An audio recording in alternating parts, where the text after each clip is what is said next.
ಕನ್ಯಾ ರಾಶಿಯವರೇ, 24ರಿಂದ 31 August 2026 ವಾರವು ಶ್ರಮದ ಫಲ, ಕೆಲಸದಲ್ಲಿ ಪ್ರಗತಿ ಮತ್ತು ಆರ್ಥಿಕ ಅವಕಾಶಗಳ ದೃಷ್ಟಿಯಿಂದ ನಿಮಗೆ ತುಂಬಾ ಒಳ್ಳೆಯದಾಗಬಹುದು.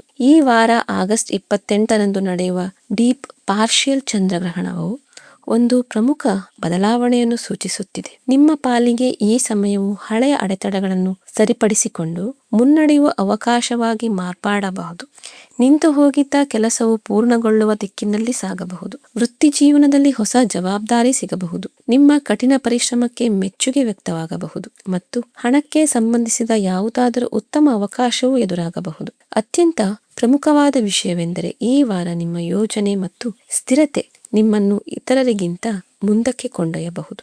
ಹಾಗಾದರೆ ಆಗಸ್ಟ್ 28ರ ಗ್ರಹಣವು ನಿಮಗೆ ಯಾವ ರೀತಿಯ ಸಕಾರಾತ್ಮಕ ಬದಲಾವಣೆಗಳನ್ನು ತರುತ್ತದೆ? ವೃತ್ತಿ ಜೀವನ ಮತ್ತು ಹಣಕಾಸಿನ ವಿಚಾರದಲ್ಲಿ ಎಲ್ಲಿಂದ ಲಾಭ ಮುನ್ಸೂಚನೆಗಳಿವೆ ಮತ್ತು ಈ ಇಡೀ ವಾರದ ಅತ್ಯಂತ ಮಂಗಳಕರ ಸಮಯ ಯಾವುದು? ಬನ್ನಿ, ಕನ್ಯಾ ರಾಶಿಯ ಸಂಪೂರ್ಣ ವಾರ ಭವಿಷ್ಯವನ್ನು ತಿಳಿಯೋಣ. ಮುಂದೆ ಹೋಗುವ ಮೊದಲು ನಾನು ನಿಮಗೆ ಈ ಸಂಪೂರ್ಣ ವಿಶ್ಲೇಷಣೆಯ ಒಂದು ಸಂಕ್ಷಿಪ್ತ ಸಾರಾಂಶವನ್ನು ಹೇಳುತ್ತಿದ್ದೇನೆ. ಇದರಿಂದಾಗಿ ಸಮಯದ ಕೊರತೆಯಿಂದ ಸಂಪೂರ್ಣ ವಿಶ್ಲೇಷಣೆಯನ್ನು ನೋಡಲಾಗದ ವೀಕ್ಷಕರಿಗೆ ಈ ವಾರದ ಅತ್ಯಂತ ಅವಶ್ಯಕ ಮಾಹಿತಿಯು ಸಿಗುತ್ತದೆ ಮತ್ತು ಇದರ ಬೆನ್ನಲ್ಲೇ ನಾವು ಪ್ರತಿಯೊಂದು ವಿಷಯದ ಬಗ್ಗೆ ಬಹಳ ಆಳವಾಗಿ ಮತ್ತು ವಿವರವಾಗಿ ಚರ್ಚಿಸುತ್ತೇವೆ. ಆಗಸ್ಟ್ 24ರಿಂದ 30ರ ನಡುವೆ ನಿಮ್ಮ ಗ್ರಹಗಳ ಸ್ಥಾನವು ಬಹಳ ವೇಗವಾಗಿ ಬದಲಾಗುತ್ತಿದೆ. ಲಗ್ನಾಧಿಪತಿ ಬುಧನು 12ನೇ ಮನೆಗೆ ಪ್ರವೇಶಿಸುತ್ತಿರುವುದು ಮತ್ತು ಲಗ್ನದಲ್ಲಿ ನೀಚ ಸ್ಥಿತಿಯಲ್ಲಿರುವ ಶುಕ್ರನ ಉಪಸ್ಥಿತಿಯು ನಿಮ್ಮ ಬಳಿ ಲಿಕ್ವಿಡ್ ಕ್ಯಾಶ್ ಅಂತೂ ಬರುತ್ತದೆ ಎಂಬುದನ್ನು ಖಚಿತಪಡಿಸುತ್ತಿದೆ. ಆದರೆ ಕೆಲಸದ ಒತ್ತಡ ಮತ್ತು ಅಹಂಕಾರದಿಂದ ಉಂಟಾಗುವ ಅನಗತ್ಯ ಖರ್ಚುಗಳು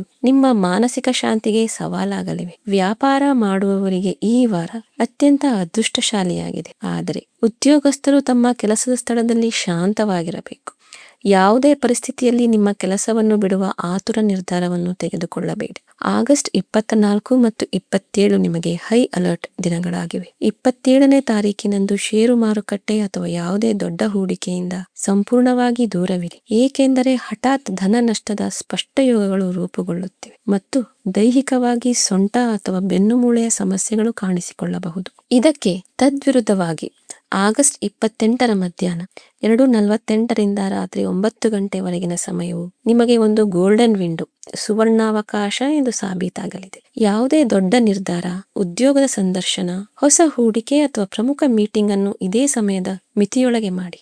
ಆಗಸ್ಟ್ 29 ಮತ್ತು 30 ಬರುವಷ್ಟರಲ್ಲಿ ನಿಮ್ಮ ಬಾಕಿ ಉಳಿದಿರುವ ಪಾವತಿ ಮತ್ತು ಸಿಲುಕಿಕೊಂಡಿರುವ ಹಣವನ್ನು ಮರಳಿ ಪಡೆಯುವ ಪೂರ್ಣ ಸಾಧ್ಯತೆ ಇದೆ. ಕೌಟುಂಬಿಕ ಮತ್ತು ವೈವಾಹಿಕ ಜೀವನವನ್ನು ಸುಖಮಯವಾಗಿಡಲು ನಿಮ್ಮ ಅಹಂಕಾರವನ್ನು ಮೇಲುಗೈ ಸಾಧಿಸಲು ಬಿಡಬೇಡಿ ಮತ್ತು ಈ ವಾರ ಕುಟುಂಬದ ಸಲಹೆ ಇಲ್ಲದೆ ಯಾರಿಗೂ ಹಣವನ್ನು ಸಾಲವಾಗಿ ನೀಡಬೇಡಿ.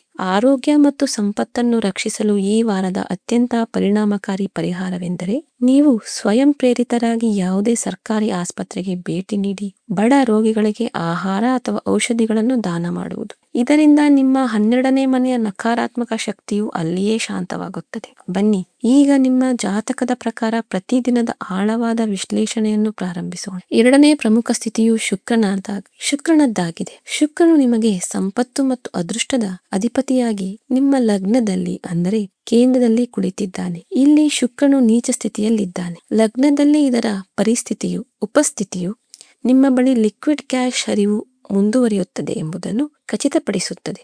ಆದರೆ ನೀಚ ಸ್ಥಿತಿಯ ಕಾರಣದಿಂದಾಗಿ ಇದು ನಿಮ್ಮೊಳಗೆ ಒಂದು ರೀತಿಯ ಅಭದ್ರತೆಯನ್ನು ಸೃಷ್ಟಿಸಬಹುದು. ನಿಮ್ಮ ಕೆಲಸ ಮತ್ತು ನಿರ್ಧಾರಗಳ ಬಗ್ಗೆ ನಿಮಗೆ ಮಾನಸಿಕ ಗೊಂದಲ ಉಂಟಾಗಬಹುದು. ಆದರೆ ಇದು ಕೇವಲ ಗ್ರಹಗಳ ಪ್ರಭಾವವೇ ಹೊರತು ಯಾವುದೇ ಶಾಶ್ವತ ವಾಸ್ತವವಲ್ಲ. ಇದರೊಂದಿಗೆ ದೇವಗುರು ಬೃಹಸ್ಪತಿಯು ವೃಷಭ ರಾಶಿಯಲ್ಲಿ ಕುಳಿತು ನಿಮ್ಮ 7ನೇ ಮನೆಯ ಮೇಲೆ ತನ್ನ ದೃಷ್ಟಿಯನ್ನು ಬೀರುತ್ತಿದ್ದಾನೆ. ಅಲ್ಲಿ ಈಗಾಗಲೇ ವಕ್ರಶನಿಯ ಪ್ರಭಾವವಿದೆ. ಈ ಸ್ಥಿತಿಯು ನಿಮ್ಮ ವ್ಯಾಪಾರ, ಪಾಲುದಾರಿಕೆ ಮತ್ತು ಕೆಲಸದ ಜೀವನದ ಮೇಲೆ ನೇರವಾಗಿ ಪರಿಣಾಮ ಬೀರುತ್ತಿದೆ. ಈಗ ಈ ವಾರದ ದಿನನಿತ್ಯದ ಗೋಚಾರ ಮತ್ತು ನಕ್ಷತ್ರ ಬದಲಾವಣೆಗಳನ್ನು ಕ್ರಮಬದ್ಧವಾಗಿ ಅರ್ಥ ಮಾಡಿಕೊಳ್ಳೋಣ. ಆಗಸ್ಟ್ 24ರಂದು ಚಂದ್ರನು ನಿಮ್ಮ 4ನೇ ಮನೆಯಾದ ಧನುರಾಶಿಯಲ್ಲಿ ಗೋಚಾರ ಮಾಡುತ್ತಾನೆ. ಇಲ್ಲಿ ಗುರು ಮತ್ತು ಚಂದ್ರರ ಪರಿವರ್ತನಾ ಯೋಗವು ರೂಪುಗೊಳ್ಳುತ್ತಿದೆ. ಆದರೆ 4ನೇ ಮನೆಯಿಂದ ಗೋಚಾರವಾಗುತ್ತಿರುವುದರಿಂದ ಈ ದಿನವು ಮಾನಸಿಕವಾಗಿ ಸ್ವಲ್ಪ ಒತ್ತಡದಿಂದ ಕೂಡಿರಬಹುದು. ಆಸ್ತಿ ಅಥವಾ ಸ್ವತ್ತುಗಳ ಬಗ್ಗೆ ಮನಸ್ಸಿನಲ್ಲಿ ಆತಂಕ ಉಂಟಾಗಬಹುದು. ಈ ದಿನ ಯಾವುದೇ ದೊಡ್ಡ ನಿರ್ಧಾರ ತೆಗೆದುಕೊಳ್ಳುವುದನ್ನು ತಪ್ಪಿಸಿ ಎಂಬುದು ನನ್ನ ಸಲಹೆ. ವಕ್ರಿ ಶನಿಯ ಪ್ರಭಾವದಿಂದಾಗಿ ಜೀವನ ಸಂಗಾತಿಯ ಆರೋಗ್ಯದಲ್ಲಿ ಸ್ವಲ್ಪ ದುರ್ಬಲತೆ ಕಂಡುಬರಬಹುದು. ಆದ್ದರಿಂದ ಅವರ ಆಹಾರ ಪದ್ಧತಿಯ ಬಗ್ಗೆ ಗಮನ ಹರಿಸಿ. ಆಗಸ್ಟ್ 25ರ ಬೆಳಿಗ್ಗೆ ಚಂದ್ರನು ಮಕರ ರಾಶಿಗೆ ಅಂದರೆ ನಿಮ್ಮ 5ನೇ ಮನೆಗೆ ಪ್ರವೇಶಿಸಿದ ತಕ್ಷಣ ಶಕ್ತಿಯಲ್ಲಿ ಸ್ಪಷ್ಟವಾದ ಬದಲಾವಣೆ ಕಂಡುಬರುತ್ತದೆ. ಬೆಳಿಗ್ಗೆ 9:45ರವರೆಗೆ ಚಂದ್ರನು ವರ್ಗೋತ್ತಮ ಸ್ಥಿತಿಯಲ್ಲಿರುತ್ತಾನೆ. ಇದರಿಂದಾಗಿ ಅದಕ್ಕೆ ಅಪಾರ ಬಲ ಸಿಗುತ್ತದೆ. ಇದೇ ಸಮಯದಲ್ಲಿ ಚಂದ್ರ ಮತ್ತು ಶುಕ್ರ ಇಬ್ಬರು ಹಸ್ತ ನಕ್ಷತ್ರದಿಂದ ಹೊರಬಂದು ಮಂಗಳನ ಉಗ್ರ ಚಿತ್ರಾ ನಕ್ಷತ್ರವನ್ನು ಪ್ರವೇಶಿಸುತ್ತಾರೆ. 24ನೇ ತಾರೀಕಿನವರೆಗೆ ಇದ್ದ ಮಾನಸಿಕ ಗೊಂದಲಗಳು 25ರಂದು ಸಂಪೂರ್ಣವಾಗಿ ಕೊನೆಗೊಳ್ಳುತ್ತವೆ ಮತ್ತು ನೀವು ಅತ್ಯಂತ ಸ್ಪಷ್ಟವಾದ ನಿರ್ಧಾರ ತೆಗೆದುಕೊಳ್ಳುವ ಹಂತಕ್ಕೆ ಬರುತ್ತೀರಿ. 5ನೇ ಮನೆಯು ಶಿಕ್ಷಣ ಮತ್ತು ಷೇರು ಮಾರುಕಟ್ಟೆಗೆ ಸಂಬಂಧಿಸಿದ್ದಾಗಿದೆ. ಆದ್ದರಿಂದ ಈ ಕ್ಷೇತ್ರಗಳ ಚಿಂತೆಗಳಿಗಾಗಿ ನೀವು ಅತ್ಯಂತ ತಾರ್ಕಿಕ ಪರಿಹಾರವನ್ನು ಕಂಡುಕೊಳ್ಳುವಿರಿ. ಗುರುವಿನ ದೃಷ್ಟಿಯು ನಿಮ್ಮ ವೈವಾಹಿಕ ಮತ್ತು ವೃತ್ತಿಪರ ಸಂಬಂಧಗಳಲ್ಲಿ ಸ್ಥಿರತೆಯನ್ನು ತರುತ್ತದೆ. ಆಗಸ್ಟ್ 27ರ ದಿನವು ನೀವು ವಿಶೇಷ ಗಮನ ಹರಿಸಬೇಕಾದ ದಿನವಾಗಿದೆ. ಈ ದಿನ ಚಂದ್ರನು ನಿಮ್ಮ 6ನೇ ಮನೆಯಾದ ಕುಂಭ ರಾಶಿಯನ್ನು ಪ್ರವೇಶಿಸುತ್ತಾನೆ ಮತ್ತು ಬುಧ ಚಂದ್ರರ ಯೋಗವು ರೂಪುಗೊಳ್ಳುತ್ತವೆ. ವ್ಯಯಾಧಿಪತಿಯಾದ ಸೂರ್ಯನು ಸಹ ಈ ಸಮಯದಲ್ಲಿ ಬಹಳ ಸಕ್ರಿಯನಾಗಿರುತ್ತಾನೆ. ಈ ದಿನವು ಹಠಾತ್ ಲಾಭ ಮತ್ತು ಹಠಾತ್ ನಷ್ಟದ ಚಕ್ರದ ಉತ್ತುಂಗದ ಬಿಂದುವಾಗಿದೆ. ಆರೋಗ್ಯದ ದೃಷ್ಟಿಯಿಂದ ಸೊಂಟ, ಬೆನ್ನು ಅಥವಾ ಕುತ್ತಿಗೆಯಲ್ಲಿ ಬೇತ ಬರಬಹುದು.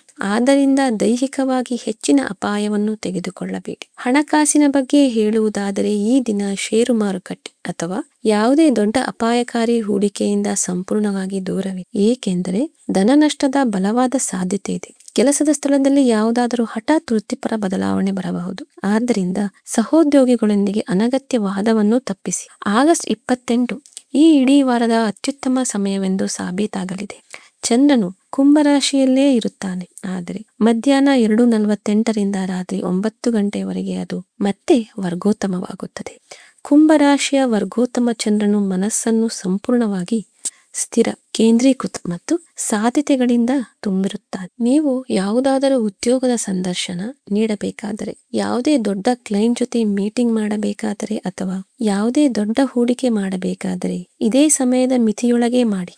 ಈ ಅವಧಿಯಲ್ಲಿ ತೆಗೆದುಕೊಂಡ ನಿರ್ಧಾರಗಳು ದೀರ್ಘಕಾಲದವರೆಗೆ ಅತ್ಯಂತ ಮಂಗಳಕರ ಫಲಿತಾಂಶವನ್ನು ನೀಡುತ್ತವೆ. ಆಗಸ್ಟ್ 29ರ ರಾತ್ರಿಯಿಂದ ಚಂದ್ರನು ನಿಮ್ಮ 7ನೇ ಮನೆಗೆ ಅಂದರೆ ಮೀನರಾಶಿಗೆ ಪ್ರವೇಶಿಸುತ್ತಾನೆ. ಅಲ್ಲಿ ಶನಿ ಮತ್ತು ರಾಹುವಿನೊಂದಿಗೆ ಅದರ ಸಂಯೋಗವಿರುತ್ತದೆ. ಇದರ ಮೇಲೆ ಗುರು ಮತ್ತು ಶುಕ್ರರ ದೃಷ್ಟಿಯೂ ಬೀಳುತ್ತದೆ. ಆಗಸ್ಟ್ 30ರ ಹೊತ್ತಿಗೆ ಶುಕ್ರ ಮತ್ತು ಬುಧ ಇಬ್ಬರೂ ವರ್ಗೋತ್ತಮರಾಗುತ್ತಾರೆ ಮತ್ತು ಬುಧನು ಮಖ ನಕ್ಷತ್ರದಿಂದ ಹೊರಬಂದು ಪೂರ್ವ ಪಾಲ್ಗುಣಿ ನಕ್ಷತ್ರವನ್ನು ಪ್ರವೇಶಿಸುತ್ತಾನೆ. ಈ ಸಮಯವು ನಿಮ್ಮ ವ್ಯಾಪಾರ ಮತ್ತು ಉದ್ಯೋಗದಲ್ಲಿ ಸ್ಪಷ್ಟವಾದ ಏರಿಕೆ ತರುತ್ತದೆ. ಸಂಪತ್ತಿನ ಕಾರಕ ಗ್ರಹವಾದ ಬುಧನು ಶುಕ್ರನ ನಕ್ಷತ್ರಕ್ಕೆ ಹೋದಾಗ ನಿಮ್ಮ ಪಾಲುದಾರನ ಬೆಂಬಲ ನಿಮ್ಮೊಂದಿಗಿದ್ದರೆ ನಿಮ್ಮ ಕೈಯಲ್ಲಿ ತಡೆಹಿಡಿಯಲಾದ ಹಣ ಅಥವಾ ಹಳೆಯ ಪಾವತಿ ಬರುವ ಪೂರ್ಣ ಸಾಧ್ಯತೆ ಇದೆ. ಈಗ ನಿಮ್ಮ ಜೀವನದ ವಿವಿಧ ಆಯಾಮಗಳ ಬಗ್ಗೆ ವಿವರವಾಗಿ ಚರ್ಚಿಸೋಣ.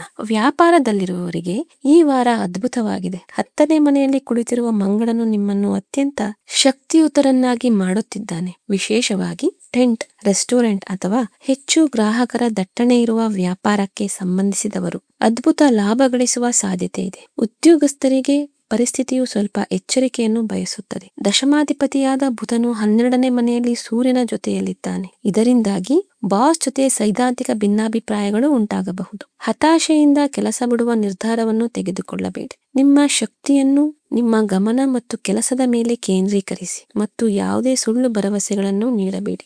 ಆರ್ಥಿಕ ಸ್ಥಿತಿಯ ಬಗ್ಗೆ ಹೇಳುವುದಾದರೆ ಶುಕ್ರನು ಲಗ್ನದಲ್ಲಿರುವುದು ನಿಮಗೆ ಆರ್ಥಿಕ ಸಮೃದ್ಧಿಯನ್ನು ನೀಡುತ್ತದೆ.